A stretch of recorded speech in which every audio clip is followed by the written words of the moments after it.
Oke, bismillahirrahmanirrahim. Alhamdulillahirabbil alamin wassalatu wassalamu ala syarfil mursalin wa ala alihi wa sahbihi ajmain. Wa ba'd. Habis dia kan cerita pasal semak tu kan. Yang pertama sekali panjang umur, yang kedua amalan-amalan yang ringan tapi bawa masuk syurga.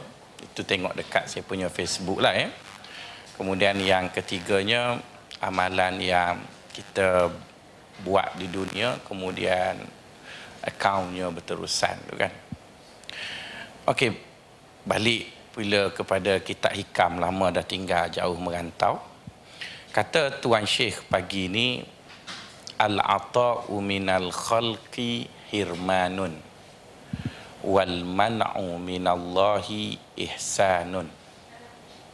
Al-ata'u minal khalqi hirmanun wal man'u minallahi ihsanun.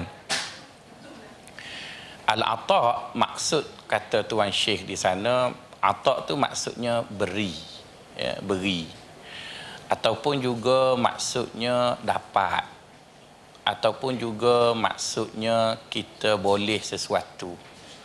Jadi apa-apa perkara yang terkandung dalam perkataan beri, dapat, boleh, itu makna dia ata'. Juga disebut ata' dalam bahasa Arab dipanggil hadiah. Ya, orang beri, kita dapat gitu. Jadi kata Tuan Syekh, dalam hidup ini kita tertakluk kepada satu peraturan dia panggil sebab musabab. Ya. Ada sebab, maka adalah akibat.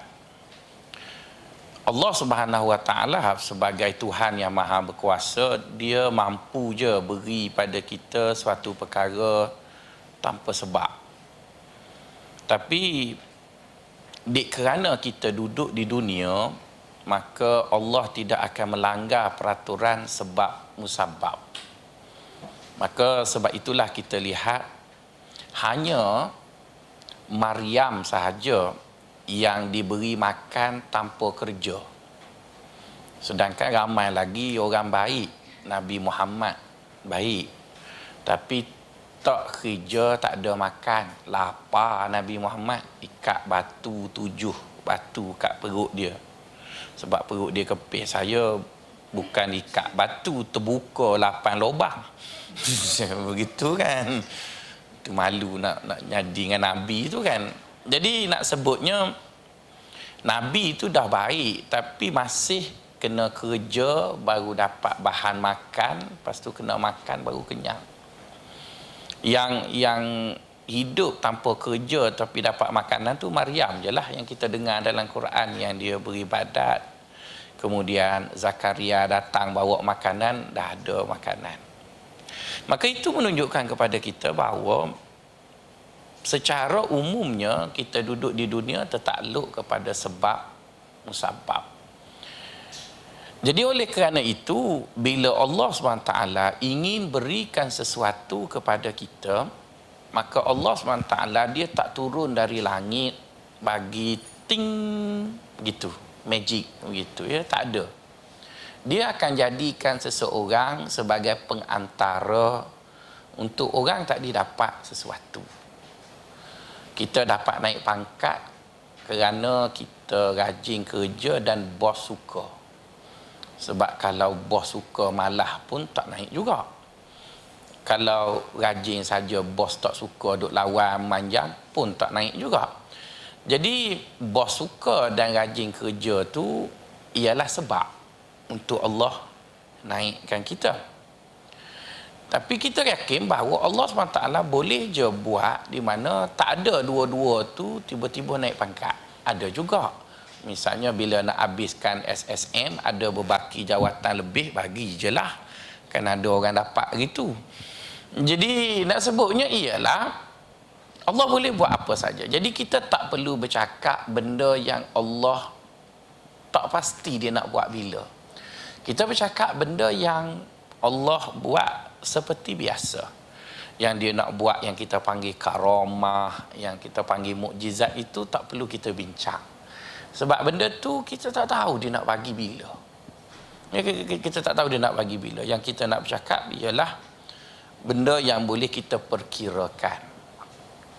Jadi, kata Tuan Syekh, dalam hidup ini sebagai manusia, maka kita memerlukan sesuatu dari manusia.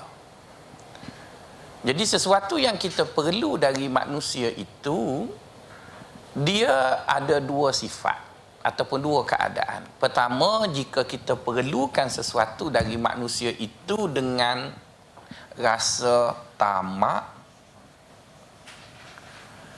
atau obses.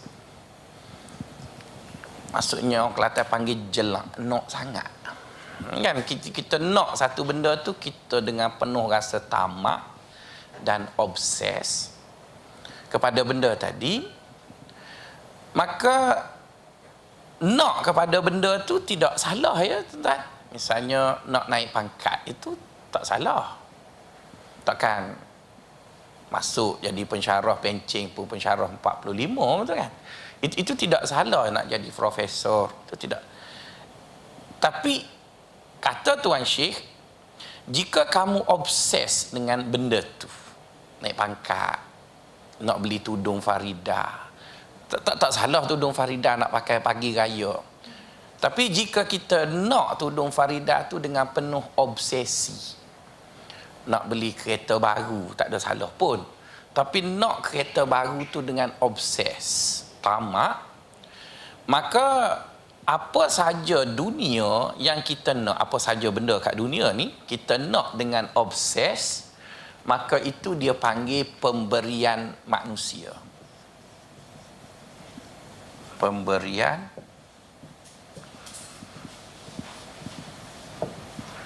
manusia.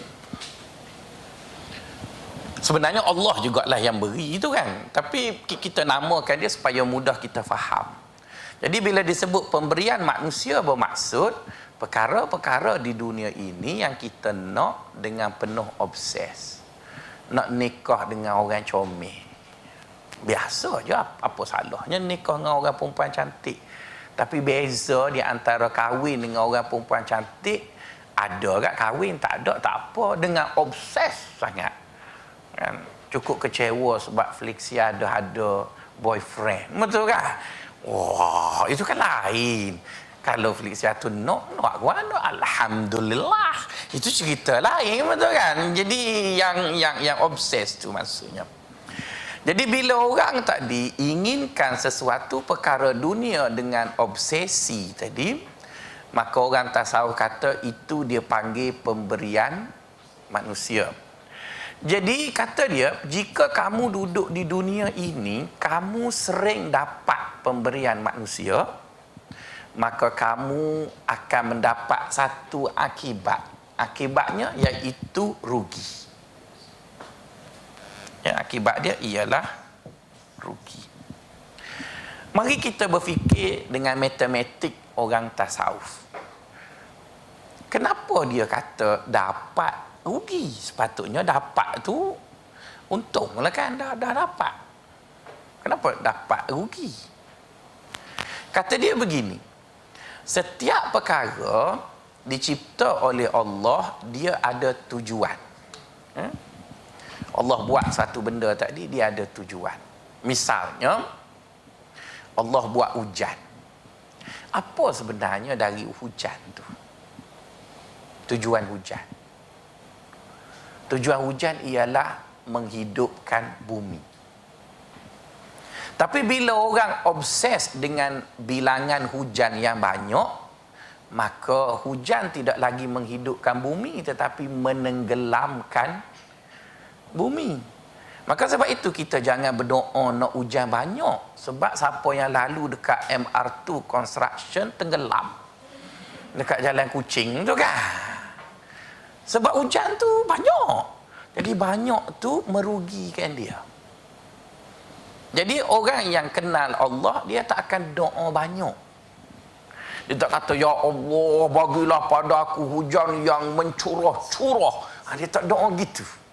Sebab doa hujan yang mencurah-curah banyak tu dia panggil obses.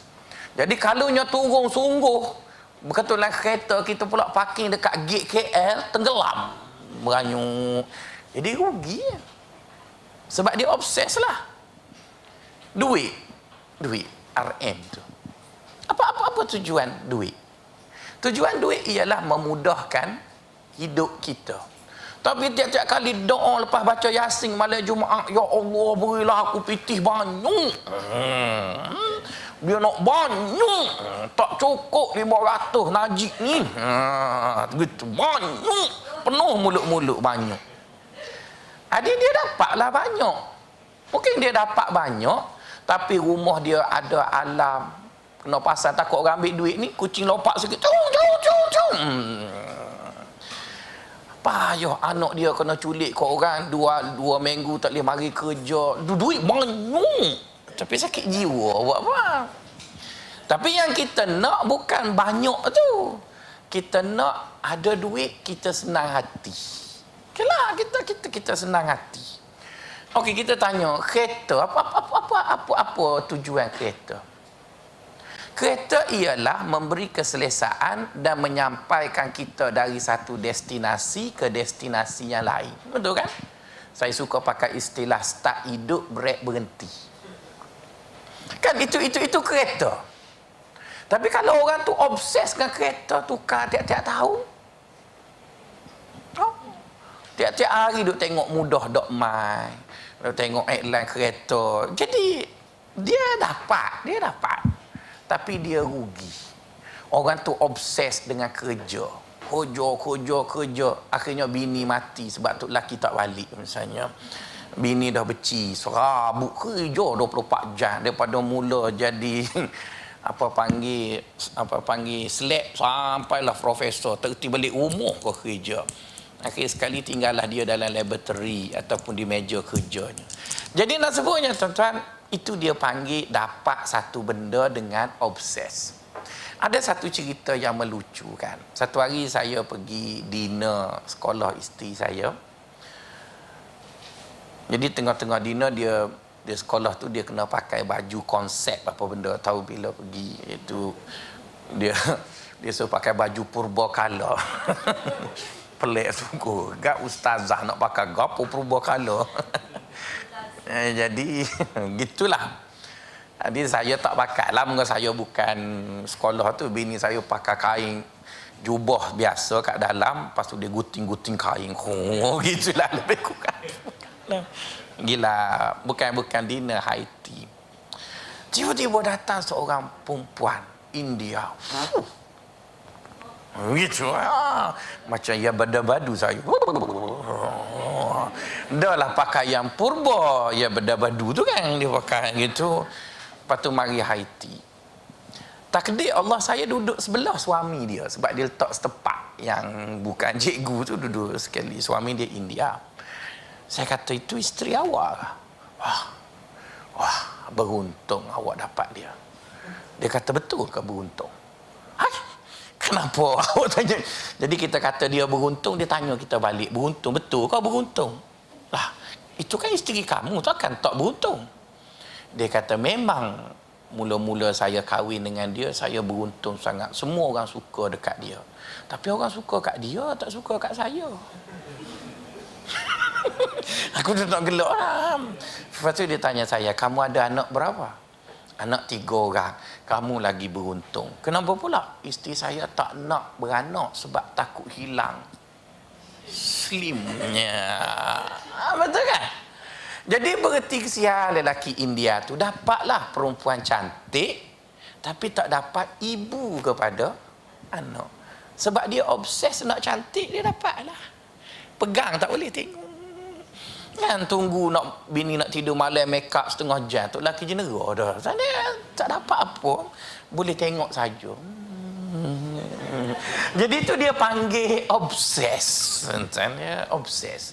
Jadi maksudnya kata orang tasawuf, ambil je lah daripada dunia ni. Apa tak boleh ambilnya? Kalau tak boleh ambil, kenapa Allah Ta'ala buat dunia ni?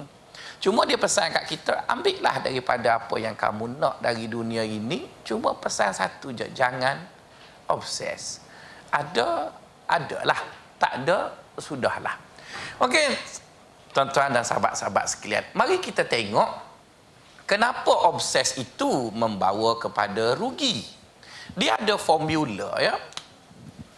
Dia ada formula, iaitu sayang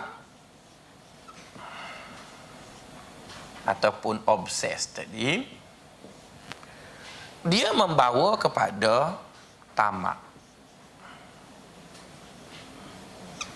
Ya. Sayang tadi dia membawa kepada tamak. Maka sebab itulah orang perempuan bila dia sayang sangat dekat suami dia, dia tamak, dia tak bagi suami dia dikongsi orang lain. Yalah, sebab dia sayang sangatlah. Jadi sebab itu kita orang lelaki kalau nak nikah dua, cari bini yang sayang sikit-sikit ya. Kalau dia sayang sungguh-sungguh, tak dah lah pakai seorang tu je lah. Dia pakai seorang tu je. Sebab itu kita tengok orang Arkam, ya, orang Arkam, orang-orang yang jemaah-jemaah macam tu. Kenapa isteri dia orang boleh kahwinkan suami dia seorang lagi? Antara puncanya ialah ketua jemaah itu berjaya menanam rasa sayang, obses tadi di dalam perempuan-perempuan dia supaya jangan obses dengan manusia, obses dengan Allah sahaja. Obses dengan Allah saja. Dia tanam gitu daripada kecil lagi. Kita jangan sayang dekat manusia, jangan sayang dekat manusia. Maka perempuan tadi, dia hilang fokus dia pada manusia, dia sayang hanya pada Allah. Jadi bila dia sayang hanya pada Allah, jadi sampai masa dia kena kahwin, dia hanya melihat lelaki yang dia kahwini itu hanyalah sekadar partnership untuk pergi akhirat. Bukan macam cerita Hindustan meleleh. Bukan. Dia tak tengok Hindustan. Dia hanya faham, aku kahwin dengan kau hanyalah kerana dengan kahwin dengan awak, saya ni jadi isteri. Bila saya jadi isteri, ada beberapa ruang nak masuk syurga tu mudah bagi saya. Jadi dia kahwin lah. Jadi bila dia kahwin dengan suami dia, dianya cinta dengan Allah. Dia nak banyak masa duduk dengan Allah, maka tu yang dia suruh suami dia kahwin seorang lagi. Masa hak dia, suami dia tak ada, dia alhamdulillah. Betul kan? Sebab dia tidak obses dengan suami dia. Ini bagi sahabat-sahabat yang belum kahwin. Lah, hak kahwin dah tu terlepas musim. Nanyalah macam mana. Sebab isteri saya pun dengar juga ceramah ni ya. Gitulah nak sebutnya. Sebab itu mereka tadi boleh berkahwin ramai. Sebab teorinya sebut begitu. Apabila kita sayang sangat kepada satu benda, kita jadi tamak. Jadi bila kita jadi tamak, kita dah tak nak kongsi. Kita dah tak nak kongsi. Maka sebab itu di zaman awal Islam kita lihat perempuan-perempuan di zaman awal Islam boleh menerima suami mereka berkahwin lain kerana mereka tidaklah bercinta dengan suami mereka itu seperti cerita-cerita Hindustan, Hollywood, Bollywood. Dia tak ada. Tapi dia sayanglah dekat suami dia, sama seperti mana dia sayang kepada makhluk Allah yang lain. Tapi sayang kepada Allah itu tidak mengatasi sayangnya dengan makhluk yang Allah yang lain tadi. Jadi dengan sifat sedemikian, dia hanya obses dengan Allah. Perkataan yang obses ini, kalau kita sebut dia dalam bahasa Arabnya, kita panggil dia fakir. Sahabat-sahabat sekalian, kalau ada orang tanya, ini orang tanya kita lah, di sana semacam ada suatu kontra di antara Nabi itu, dia hidup miskin. Tapi dalam beberapa kenyataan yang lain, Nabi itu kata miskin boleh jadi kafir. Betul kan? Ada kontra di sana. Dianya hidup miskin. Mari kita tengok nas yang Nabi suka hidup miskin. Nabi selalu berdoa, Allahumma a'ishni miskinan wa amitni miskinan. wa ba'athni ma'a zamratil masakin. Dalam satu kenyataan yang lain, Nabi sebut kadal fakru ayyakuna kufra. Nabi selalu berdoa, Allahumma a'ishni miskinan. Ya Allah, hidupkanlah aku miskin. Wa amitni miskinan. Matikanlah aku sebagai seorang miskin. Wa ba'athni ma'azamratil masakin. Bangkitkanlah aku bersama orang miskin. Berarti Nabi terlalu nak jadi orang miskin. Tapi kenapa pada kenyataan kedua dia mengatakan hampir-hampir kefakiran itu membawa kekufuran? Kita rasa macam ada kontra kat sana. Dalam satu masa dia suka miskin, tapi dalam satu masa dia macam anti miskin. Sahabat-sahabat rasa ada kontra tak pada kenyataan tu? Kau tak pernah fikir, hari ni je baru dengar. Teruk benar. Ada kan? Jadi kalau sahabat-sahabat kata ada, sebenarnya tak ada. Yang adanya salah faham. Di mana punca salah faham kita orang Melayu bila belajar ni?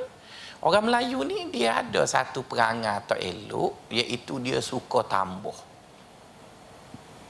Contohnya, orang Melayu suka panggil fakir miskin. Betul kan? Dengan makna yang sama. Agama kata bukan. Fakir lain, miskin lain. Yang hang pergi rangkai tu siapa suruh? Dia agak kalau fakir itu ialah miskin, miskin tu ialah fakir, kenapa asnaf zakat ada fakir, ada miskin? Kita kan duduk di institusi pengajian tinggi, otak kita pun mesti tinggi juga lah. Walaupun tidak profesor pun dia panggil kawan profesor. Betul kan? Orang kampung tak apalah dia salah pun. Jadi bila dia sebut fakir miskin, berarti kita telah menjadikan faham benda tu jadi kabur. Macam kita sebut ilmu pengetahuan. Betul kan? Ilmu lain, pengetahuan lain. Tapi kita rangkai juga. Banyaklah benda kesilapan orang Melayu, dia suka rangkai-rangkai begitu, maka dia pun silap. Jadi cuba tengok dekat hadis tu. Hadis tu Nabi minta nak jadi miskin. Betul kan? Nabi tak minta pun nak jadi fakir. Jadi yang Nabi tak suka, Nabi kata tak baik ialah fakir. Fakir. Miskin itu tak apa. Maka timbullah di sana persoalan apa makna miskin, apa makna fakir. Kalau pergi tanya pejabat zakat mendefinisikan miskin ialah miskin tu orang tu ada punca pendapatan tapi tak cukup. Kan tak cukup. Tapi kalau dia pakai dengan definisi itu, dia umum gitu kan, dia tak tahapkan, tak cukup dengan pendapatan tu, kita semua miskin lah dah. Lebih-lebih lagi bila April 2015 lagi miskin, kena GST lagi, betul kan? Miskin belaka. Tapi dia ada limit 3,000 bagi miskin bandar dan sebagainya lah. Jadi berarti miskin bermaksud ada tapi tak cukup. Okey, fakir pula tak ada langsung dan sudah semestinya perlu. Jadi tuan-tuan, Nabi ajar pada kita hidup dengan benda dunia ni, kata dia ajar kita, tidak baik kita tak ada langsung. Tak baik. Sebab bila kita tak ada langsung, dia menyebabkan kita jadi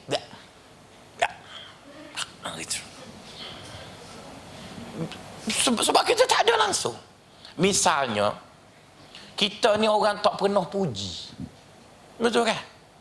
Bila orang puji sekali dia jadi overacting supaya bertih, supaya jagung kena bakar sebab tak rajin kena puji. Maka sebab itu sebagai ketua yang baik, puji-pujilah sikit-sikit. Biarlah dia uduh reyok pun, tapi puji. Sebab bila puji tu kenalah sikit. Hidup ni kita tak pernah makan sedap. Tak pernah duk makan nasi dengan garam je. Wak pergi bazar Ramadan sekali contohnya gilanya beli siapa mutah. Sebab dia tak ada peluang langsung. Jadi sebab itu orang fakir tu boleh jadi kafir. Sebab dia nak sangat kat benda tu, dia obses lah. Dia nak tapi tak dapat. Dia nak tak dapat. Akhirnya bila ada peluang untuk dia dapat, dia tak kisah dia korbankan apa saja. Sebab dia nak kat benda tu. Kan ada kan keluar dekat Facebook tu seorang budak perempuan nak sangat Android punya phone, dia sanggup orang tidur dengan dia asalkan ya obses lah tu. Tapi bagi kita yang tidak obses, nak juga Apple, tapi tak dapat Apple, Samsung, tak dapat juga Samsung, Lenovo okeylah. Okeylah, itu pun dah curi masa WhatsApp, Facebook, masa-masa meeting. Itu baru Lenovo okeylah, betul kan? Tapi tak ada langsung telefon ada. Jadi yang kita ada Lenovo tu dipanggil miskin. Yang fakir ni taduk. Sesuatu yang jadi gitu tu. Jadi sebab itu Nabi dia tak nak fakir. Sebab fakir tu nak tak dapat. Tapi Nabi nak. Dia nak dan dia dapat. Cuma dia tak mahu dia dapat tadi menyusahkan dia. Maka dia agih-agih pada orang. Akhirnya dia dapat. Nak kata Nabi tak pernah makan sedap. Makan sedap. Dia makan sedap. Tapi dia tak makan sedap tiap-tiap hari. Dia makan sedap. Nak kata Nabi tak pernah kenyang. Dia pernah kenyang. Cuma tidak kenyang tiap-tiap hari. Nak kata dia lapar. Dia tidak lapar tiap-tiap hari juga. Maka itu dipanggil orang miskin. Macam kita lah kan. Stabil emosi. Stabil kehidupan. Hari Khamis nampak comel, baju batik. Betul kan? Nak pakai tiap-tiap hari tak ada duit juga. Betul kan? Jadi oleh kerana seminggu sekali ada 2 live tu boleh pusing. Satu Khamis ni 2 minggu sekali tak nampak lah. Nampak lain pula. Cuba kerajaan kata kena pakai baju batik tiap-tiap hari. Bengong kita. Untung jadi technician ada baju kop. Baju betul, betul kan? Jadi dia panggil miskin lah tu. Miskin tu maksudnya ada tapi tidak toro, melampau. Dan tidak toro. Tapi kalau kita tengok orang terlalu obses dengan satu benda dan dia dapat benda tu, dia akan jadi benda lain. Dia akan jadi benda lain. Ramai orang yang saya jumpa duit banyak tapi tak ada sakinah dalam keluarga. Rumah besar. Oleh kerana nak maintain rumah, nak duit banyak, dianya duduk dalam kereta, isteri dia kereta lain, indun kat rumah tu bergedik kat rumah dia. Betul kan? Sebab indun tu jaga rumah dia je. Indun tu duduk akak kaki, terkangkang gitu. Indun tu sebenarnya merasai keempukan kerusinya. Dia duduk MLM, jual sana, jual sini. Lepas tu bila duit cukup banyak, indun pun curi-curi, semua balik lari. Betul kan? Dia pun cari hak lain pula. Tapi bagi kita ni, nak kata tak ada gelang, ada lah juga. Betul kan? 5 tahun sekali baru jual hak tu, ambil hak lain pula. Jadi Indo nak curi pun ada satu. Jadi kita jadi lebih seronok sebab kita miskin. Miskin tadi. Tapi kalau tuan-tuan nak kaya, kata orang tasawuf, ambil je lah kaya tu sebab Allah yang buat. Apa salahnya dengan kaya tu? Cuma dia pesan jangan obses. Dengan obses. Jadi bila dia tidak obses, maka menjadikan apa yang dia dapat tu, dia tak masuk dalam hati. Dia duduk kat tangan. Dia duduk kat tangan. Macam kita tidak obses dengan 500 yang Datuk Najib bagi tu. Kita tak obses pun. Sebab kita tak adalah fakir, betul kan? Tapi oleh kerana dia bagi, kita alhamdulillah.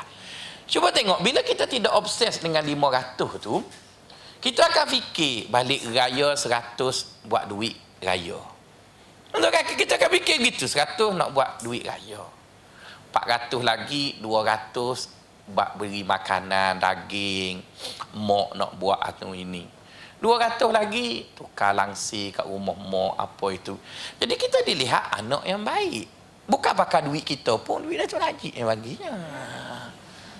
Tapi kalau orang tu obses dengan 500, umum je dia telah pergi shopping dekat Sogo hari tu, duit tak siapa lagi, habis dah.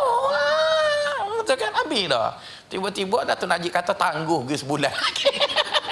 Kan sakit jiwa dia sebab beli beg dekat Sogo tu. Jadi bezanya ialah dia juga dapat 500, kita juga dapat 500. Sama aja. Tapi bezanya dia obses dengan 500, maka tindakannya tadi nampak macam untung untuk satu tempoh pendek, tapi untuk satu tempoh panjang dia rugi, dia rugi, dia rugi, dia rugi. Kenapa? Dia terlalu obses dengan benda tadi. Jadi itu yang dimaksudkan dengan orang tasawuf, atau minal khalqi hirmanun. Apa-apa benda yang kamu dapat dari makhluk, apa makna dapat dari makhluk? Iaitu kamu dapat sesuatu dengan cara obses, maka percayalah, dianya tidak berdosa umpamanya. Saya tidak bercakap pasal dosa, saya bercakap mengenai implikasi, kesan daripada obses yang kita dapat tadi menyebabkan kita akan rugi dan kita akan rugi. Macam kita nak jadi ketua. Ada orang dia jadi ketua kerana dilantik, maka dia inilah. Sampai masa dia turunlah sebab dia tidak obses dengan benda tu. Tapi bila orang tak diobses dengan jawatan itu, bengong tuan-tuan bila kena turun. Bila kena turun dia, sebabnya dia obses sangat dengan benda tu. Yalah, apa tak bengong saya jadi ketua jabatan, rasa seronok juga, mari lewat pun ada parking. Betul kan? Bila turun, kena pusing 3 kali tak ada. Jadi ada benda-benda tu. Jadi benda-benda tu jika kita obses, maka akan jadi gitulah. Kalau saya obses dengan tu, saya akan showkan supaya mantan-mantan ketua jabatan pun ada parking juga. Dia akan jadi gitu sebab obses tadi. Jadi itu yang dimaksudkan dengan tadi. Manakala yang bawah ni pula kata dia al-man'u. Man'u ni maksudnya halang, tak dapat, tak beri, lawanlah kepada al-ata itu. Jadi kata dia kalau Allah pula dia tak beri. Tadi makhluk yang beri. Allah tu dia tak beri kat kita. Dia tak beri kat kita. Jadi bila Allah tadi dia tak beri kat kita, kata kita, kalau kita tengok dengan sifat gelojoh, maksudnya kita pakai kanta lengkung yang nama dia, brand dia Gelojoh. Tu brand baru. Spek mata kita nama dia Gelojoh. Betul kan? Jadi kalau kita pakai kanta Gelojoh, kita tengok tak betul lah hikmah tu. Sebab dapat, takkan rugi dapat kan? Kemudian tak dapat, mana untung tak dapat, rugi lah kan? Tapi orang tak tahu kata nanti dulu, fikir panjang sikit. Allah tak bagi kat kita, wal man'u minallah. Allah tak bagi kat kita. Jadi kata dia, orang tasawuf tak kata siapa yang tak dapat benda-benda yang dia nak tu Allah tak bagi dia untung. Dia tak sebut untung, dia sebut ihsan. Ihsan ni maksudnya kita akan dapat rasa ketenangan tak dapat tu setelah beberapa tempoh berlalu. Setelah beberapa tempoh berlalu. Masa mula-mula tak dapat tu rasa bingung juga. Rasa bingung juga. Tapi setelah lama tu kita renung balik, lega mujur tak dapat. Lega mujur tak dapat. Misalnya ini sama-sama kita lah ya, jangan cerita kat orang. Cerita nanti malu saya pula upload dekat Facebook pula. Tak apalah, malu pun tak apa dengan kawan-kawan. Dulu masa duduk pondok dulu, kan duduk pondok dekat tempat dekat 5, orang lelaki mestilah nak ada gambar makwa baru baru macho betul kan. Ada seorang kawan saya dari Kuantan tu, dia handsome. 3 noh makwa dia. Allah, cemburunya kita menunggu hitam pendek ni tak ada kan noh ya. Ngorak pun orang lagi. Sebab jadi sedih punya sedih, kita berminat dekat Raja Emma masa tu. Jadi gutinglah gambar Raja Emma dekat URTV. Guting tu kan ada dulu telefon tu, dalam dompet. Jadi duk nak semua lah kalau boleh pernah semaya ajak minta dengan Allah. Doa kalau boleh kat. Tapi bila pergi ke Pakistan tu, dia nikah dengan orang lain. Jadi tak dapat lah kan. Bengok juga mula-mula sekali turun tak dapat tu. Boleh kau orang dalam. Bapanya bapa malu mana orang jatuh ada berlakon, cuma tak royak mikrofon tak boleh ke dia. Ai apanya nak kat orang ramai, nak kat artis belakang, cuma artis tak nak ke dia. Macam saya jelah. Jadi bila begitu, akhirnya lepas balik Mesir tu bolehlah nikah dengan Sungai Nibung ada kat rumah tu seorang tu. Dia gitu. Bila dah tua ni kan rasa mujur Tuhan tak bagi nikah dengan Raja Emma. Baru faham. Sebabnya yang tu high maintenance. Bila nak bercuti mesti kena pergi Paris, bengong kita. Hak duduk di rumah tu bawa pergi Ulu Ya makan mihun pun happy dah. Betul kan? Mudah. Jadi bila kita fikir lama mujur tak dapat. Tapi dia nak sebut yang kita dapat rasa mujur tu, kita faham tu dia tidak masa tu. Dia lama baru kita faham. Maka sebab itu dia tak sebut khusran. Kalau khusran tu rugi yang kita rasa masa tu juga. Dia sebut ihsan. Al-man'u minallahi ihsanun. Al-man'u minallahi ihsanun. Allah tak beri apa yang kita nak. Dia adalah sebenarnya suatu kasih sayang Allah yang dia akan perlihatkan pada kita sikit. Lama-lama kita rasa, oh mujur lah gitu. Tak ada orang mungkin mula-mula dia mari kena tukar dekat BSM, mari ke sini kerja dekat Akademi Islam. Allah, payahlah duduk Akademi Islam, malaikat belakang sini kan. Oh, payah dia. Lama-lama bila dia duduk sini, BSM panggil balik, tak mau duduk sini. Makan banyak. Misalnya. Jadi mula-mula mari tu daripada bendahari tu tak nak mari sini. Tapi dah lama duduk tu tak nak lari dah duduk sini. Kalau boleh pencing Akademi Islam dah. Baru dia, tapi mula-mula tu rasa tak nak lah. Sebab bila pindah lama tu kita pun rasa, maka itu dia panggil ihsan. Ihsan tu dia tak dapat sebiji berdebu begitu. Yang berdebu ni jenis perangai manusia. Manusia tu kalau dia bagikan stokor begitu, sebab dia gelojoh. Tapi Allah tu dia bagi sikit, akhirnya kita dapat rasa benda tadi. Jadi itu maksud kata Tuan Syekh. Maksudnya dia tidak pernah ajar kita supaya kita anti dunia. Ambillah daripada dunia yang Allah Ta'ala bagi. Cuma dia pesan, kata dia, dengan dunia itu jangan obses. Dapat dengan cara baik, dapat dengan tidak obses, kita mungkin lewat dapat. Kalau rezeki kita baik, kita cepat dapat pula mungkin banyak.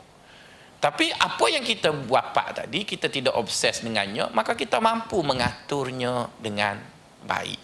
Maka sebab itulah sahabat-sahabat sekalian, kalau sahabat-sahabat baca buku Al-Azkar lil Imam Nawawi, itu dihimpun doa-doa Nabi, sahabat-sahabat akan dapati bahawa Nabi tidak pernah berdoa berjela-jela. Ya, tak pernah berdoa berjela-jela. Sebab apa? Sebab orang yang berdoa berjela-jela itu ialah orang tadi menggambarkan obsesinya tentang satu perkara. Tapi kalau orang tadi dia tidak obses, dan orang yang dia nak minta tadi dia percaya. Macam puan-puan lah. Puan-puan tahu suami puan-puan tu baik, caring and sharing. Bila anniversary dia tanya, "Ayang, nak apa ulang tahun ni?" Bila tuan-tuan dan puan-puan tahu suami perempuan tu orang yang baik, yang bertimbang rasa, selama hidup dengan dia, dia buat apa saja untuk kita. Apa jawab perempuan? Ikut abang je lah. Dia pendek je. Tapi kalau dia tahu memang kedekut hani suami kita tu kan, pitih banyak kedekut, dia tanya, nak apa anniversary? Biar betul tanya ni. Ya betul. Alhamdulillah, setahun dah hamba bagi senarai. Betul. Sebab yang tu. Jadi saya nak tanya tuan-tuan, Allah Ta'ala pernah ke abaikan kita? Dia tak baik ke? Jadi bila kita tahu dia tak pernah abai kita, dia ambil kisah pasal kita, dia pengasih pasal penyayang, maka memadailah bila kita berdoa, kita simpulkan. Tak payah detailkan, kita simpul. Hatta kita sebagai ibu bapa yang bertanggungjawab dengan anak-anak, kita tak suka anak kita sebut detail. Kita rasa nak lempang. Betul kan? Cakap ibu, dia nak buka sekolah, bila nak beli barang-barang sekolah? Nantilah kita pergi beli minggu depan. Cukuplah. Kita tahulah kita pun duk congok kasut berapa pasal baju. Dia mari, ibu ingat tu kasut nak yang apa panggil palas, yang ada crack begitu. Lepas tu nak 3, lepas tu kasut suka. Kita kata. Mengingat aku bodoh kan? Kita akan jeling kat dia. Dia. Kita pun tahulah sebab kita pun begitu. Kadang anak saya tu dia minta buku tu, dia hurai siap dengan pencetak lagi. Dia kata bapa kena beli buku yang macam ni, cikgu ajar nak, lepas tu jangan cari yang lain ya, yang cetak ni. Kita pun jeling kat dia. Cikgu mu tak nak murid aku. Aku tahu lah. Kita pun rasa tengok kita bodoh. Cakap panjangnya. Cakap nak buku kerja sasbadi tingkatan 2. Cukup lah. Tak sudah ajarlah pergi MPH ke mana ke, aku tahulah. Ini dia dah kita tak suka. Jadi anak kita minta banyak, kita tak suka. Maka begitu juga sebagai tanda kita ni tidak obses dengan benda tu, kita minta lah. Nak janganlah kita manusia. Misalnya kita nak naik pangkat, misalnya. Kita nak naik pangkat, kita angkat tangan. Ya Allah, Engkau Maha Pengasih lagi Maha Penyayang. Engkau adalah Tuhan yang memerhatikan segala gerak lakuku. Aku mengadu padamu bahawa aku adalah manusia yang memerlukan bantuanmu, ya Allah. Aku bekerja dengan penuh dedikasi. Hargailah kerja-kerjaku itu di mata-mata bos aku. Ya Allah, kabulkanlah apa yang ada tersemak di dalam hati yang rasa malu untuk diungkapkan. Cukuplah. Ini ya Allah, mu tahu tak? Ni 3 kali dia minta ni. Berapa lama dah? Lebih 3 tahun dah base. Time base-nya. Marah begitu. Jadi bila kita begitu, kita akan jadi obses. Jadi obses itu bukan menguntungkan kita. Dia akan merugikan.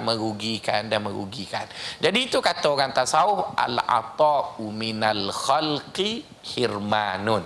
Pemberian yang makhluk bagi kat kita itu, dan kalau orang tanya apa makna pemberian makhluk, maksudnya mendapat sesuatu dari perkara dunia dengan cara obses ataupun tidak syar'i. Kita tipu ke, kita apa, itu dipanggil obses. Maka kalau kita dapat secara sepintas lalu, nampak macam beruntung sebab dapat. Tapi sebenarnya hirman. Hirman tu maksudnya terhalanglah segala benda. Dan di antara yang terhalangnya kita panggil dia berkat, ya. Hilang berkat sebab kita obses tadi. Sebaliknya apa yang kita nak, tiba-tiba Allah sayang kat kita, dia tak bagi. Dia tak bagi kita nak. Sebaliknya dia bagi apa yang kita tak nak. Maka pada masa kita tak dapat tu, kita mungkin terkilan, sedih. Tapi percayalah kata orang tasawuf, kita sebenarnya mendapat ihsan Allah. Jadi ihsan Allah itu dia panggil berkat.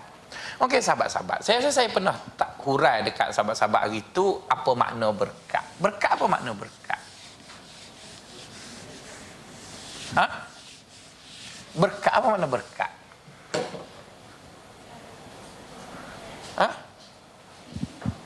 Berkat. Berkat tu berkat. Lah, itu bukan jawapan. Itu fail. Berkat mana berkat? Berkat ialah berkat. Berkat. Selalu kan perempuan sebut, oh berkah demo. Berkah apa berkah? Hah? Malu ni duduk Akademi Islam, tak tahu malu ke staf BSN. Apa dia? Duduk je ngaji dok. Laki malu.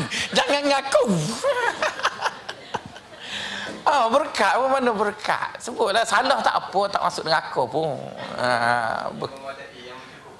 Yang memadai, yang mencukupi macam tadi. Jadi berarti semua orang miskin berkat lah.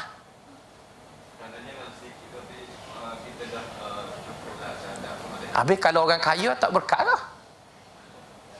Kalau kita kata sikit cukup ialah berkat, jadi orang macam Abdul Rahman bin Auf lebih pula tu. Kalau sedikit cukup dah banyak menyenangkan. Okey, kalau orang tu dia sikit daripada dia hidup sampai mati. Dia gitulah. Misalnya dia nak makan pun tak boleh.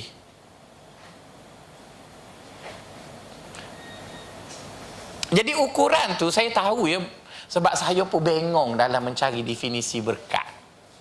Masalahnya bila baca buku-buku yang ditulis oleh para ulama, tidak ada definisi yang jelas. Maka sebab itu bila ustaz-ustaz hurai berkat, ustaz-ustaz hurai tu pun dia pun bengong kok. Sebab saya ustaz pun bengong juga. Kenapa? Jadi orang hak dengar ni lagi lah bengong, betul kan? Sebab dia tak jelas begitu. Misalnya ayat Quran sebut, Allah Taala sebut, walau anna ahlal qura aman wattaqau la fatahna alaihim barakat. Kalau penduduk sebuah negeri itu beriman dan bertakwa, maka kami akan buka padanya berkat. Itu adalah ayat yang siapa ulas pasal berkat kena baca ayat tu. Maksudnya dia adalah ayat asas pasal berkat. Jadi macam mana kita nak definisi berkat berdasarkan kepada ayat tu? Jadi saya pun membina definisi saya tentang berkat berdasarkan ayat tu. Ayat tu dimulakan dengan lau, sekiranya.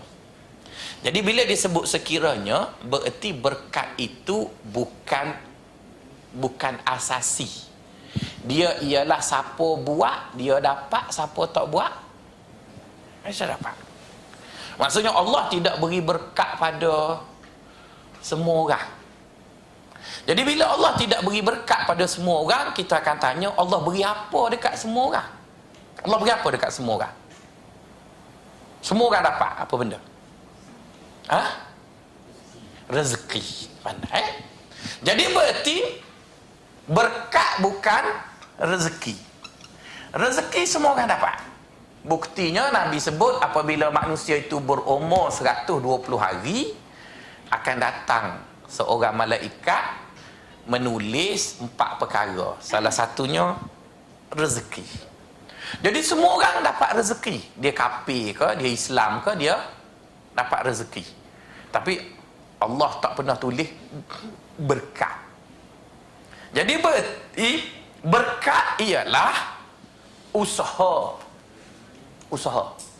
Sebab dia sebut lau. Lau ni menunjuk siapa buat dia dapat, siapa tak buat dia tak dapat. Jadi lepas pada ni boleh cukup berkat, maknanya berkat lah, jawab secara akademiknya. Jadi kalau orang tanya apa makna berkat? Berkat ialah usaha berterusan. Usaha berterusan untuk memberi nilai tambah pada rezeki. Nak tambah rezeki tak boleh dah.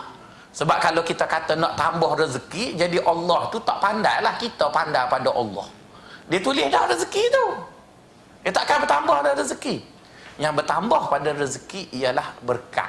Maka sebab itu Nabi selalu berdoa supaya Allah bagi rezeki dia berkat. Sebab berkat ada elemen tambah pada dia tadi. Jadi kalau orang tanya apa makna berkat? Berkat ialah usaha berterusan untuk memberi nilai tambah pada rezeki. Okey, kalau kita berhenti setakat tu, berarti orang kafir juga berkat lah. Sedangkan ayat Quran tu sebut amanu.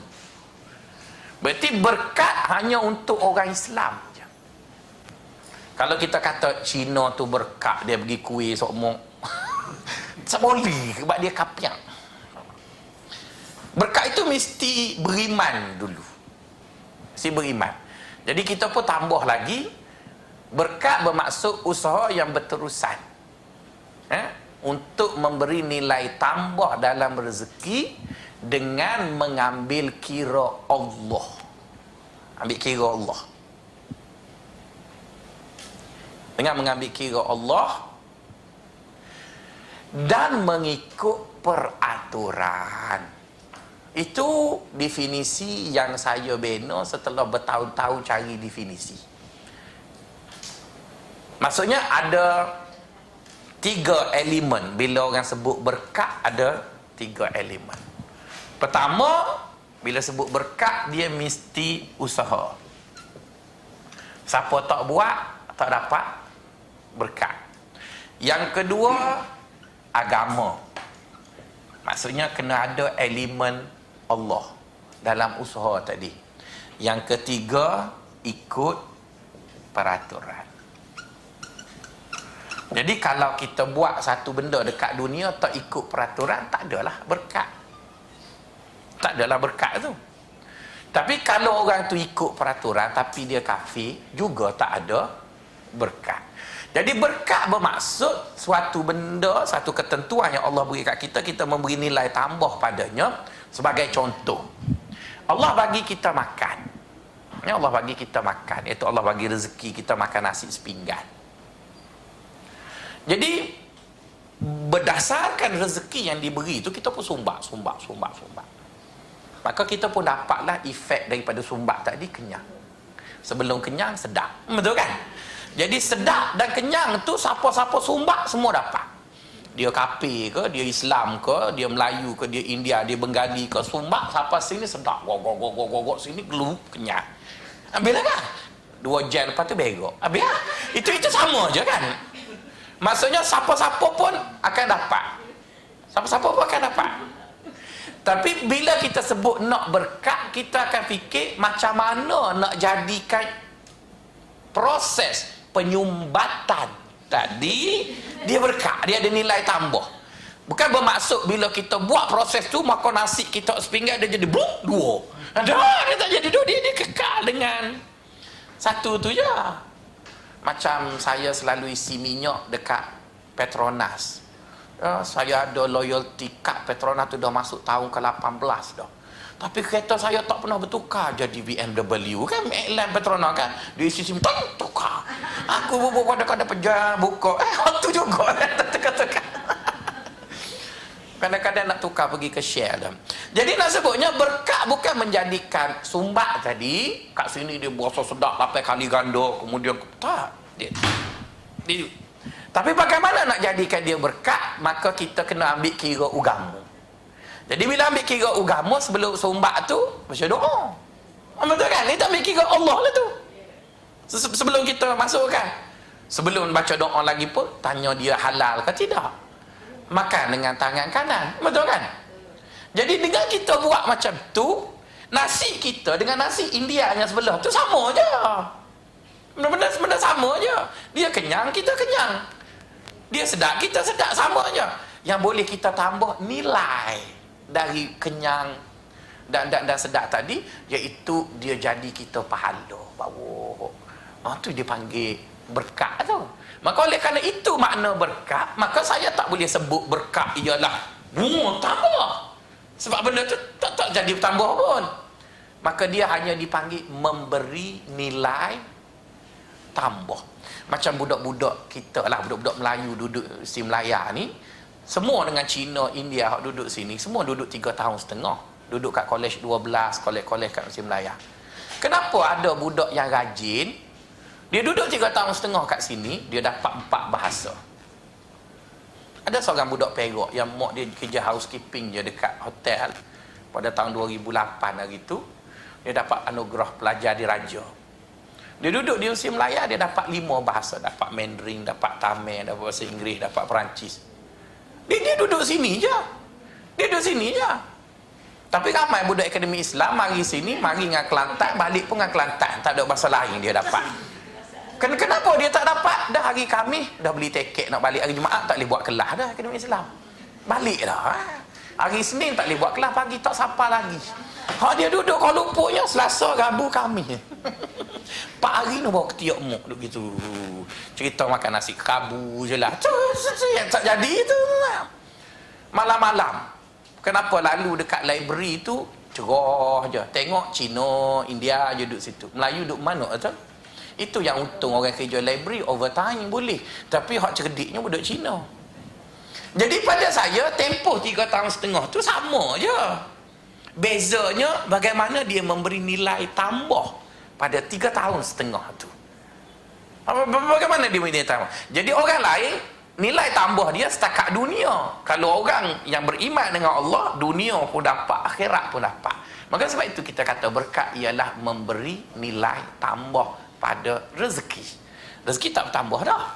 Saya fahamlah begitu, tak tahulah orang lain kata rezeki boleh bertambah. Saya tak faham begitu. Sebab Allah dah tulis rezeki kita tu, bila dia tulis, kalau kita kata boleh bertambah, maka Allah tu tak berapa cerdik lah, boleh padam, tambah hak lain.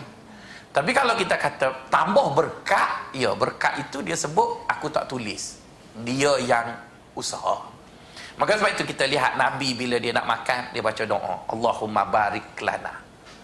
Bila dia baca kunut, Allahumma hdina fi man hadait, wa afina fi man afait, wa tawallana fi man tawallait, wa barik lana fi ma atait. Nabi bila dia dapat hasil tuaian daripada buah-buahan, dia baca Allahumma barik lana fi simarina fi muddiha wa fi sa'iha wa muddiha. Berkat je dia minta. Jadi oleh kerana Nabi bila dia dapat hasil tuaian dia baca doa, maka eloklah kita bila nak ambil duit 17 hari bulan ni, masa nak tekan enter tu, Allahumma barik lana fi rawatibina. Ya Allah berkatilah gaji kami. Gitulah. Cuma zaman dulu tak ada gaji kan, ataupun fee bonus Nina ke, ikutlah. Yang pentingnya minta berkat. Sebab nak minta tambah, dia tak tambah dah. Dia tak tambah dah. Jadi itu makna berkat. Jadi lepas pada ni sebagai tanda orang masuk kelas ni, orang tanya apa makna berkat? Berkat ialah suatu usaha yang berterusan untuk memberi nilai tambah kepada rezeki dengan mengambil kira Allah dan mengikut peraturan. Baru nampak Universiti Melaya. Betul kan? Ini berkat. Tak apalah, tak senapa apa begitu.